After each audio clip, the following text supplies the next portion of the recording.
এদিকে বন্যায় বাড়িঘর চারণভূমি ডুবে যাওয়ায় গবাদি পশু নিয়ে চরম বিপাকে গাইবান্ধার চরাঞ্চলের মানুষ। আশপাশের উঁচু জায়গায় কোনো রকমে গবাদি পশু রাখলেও পশু খাদ্যের চরম সংকটে পড়েছেন তারা।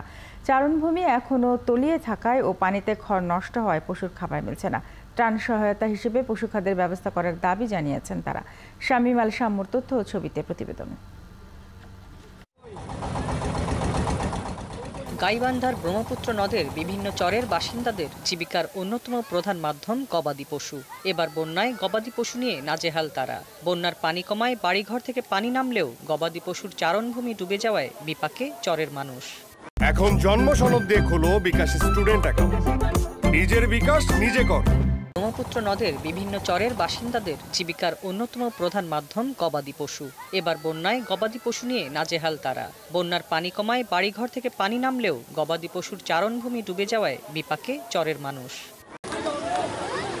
বন্যার পানি কমায় দুর্গতরা নিজ নিজ বাড়িতে ফিরতে থাকলেও গবাদি পশু নিয়ে দুর্ভোগে আছেন। বন্যার কারণে আশেপাশের উঁচু জায়গায় অস্থায়ী ছাউনি করে রাখছেন গবাদি পশু। সবার বাড়িতে পানি উঠছে, না হলে এই জায়গায় নিয়ে আসি, আমরা উঁচু জায়গায় নিয়ে এসছি। পানির মধ্যে গরু রাখতে পারি নাই। গরুর কষ্ট, আমাদের কষ্ট, খাদ্য কষ্ট, বাচ্চার কষ্ট, আমার পরিবার ধরেই কষ্ট। বন্যায় ভেসে গেছে সঞ্চিত খড়, ডুবে গেছে ঘাস বন। কোনো রকমে গরু বাছুরের মাথা গোজার ঠাঁই জোগাড় করলেও যোগান দিতে পারছেন না তাদের খাদ্য। তাই ত্রাণ সহায়তা হিসেবে পশু খাদ্যের ব্যবস্থা করার দাবি জানিয়েছেন চরবাসী।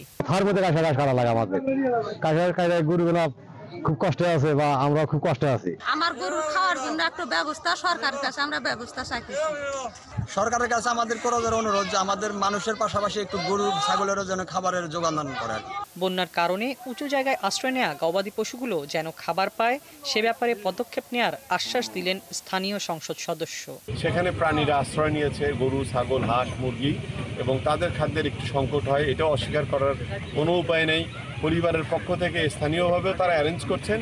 আমিও চেষ্টা করব সরকারিভাবে এই বিষয়টি সমাধানের জন্য। পানি সম্পদ বিভাগের তথ্য মতে এবার বন্যায় গাইবান্ধা জেলার সদর, সুন্দরগঞ্জ, সাঘাটা ও ফুলছড়ি উপজেলার ২৭টি ইউনিয়নের প্রায় ১৮ লাখ গবাদি পশু ক্ষতিগ্রস্ত হয়েছে। এছাড়া পানিতে তলিয়ে গেছে ৪,০০০ একর চারণভূমি। হাসিবা আলী বর্ণা, ৭১।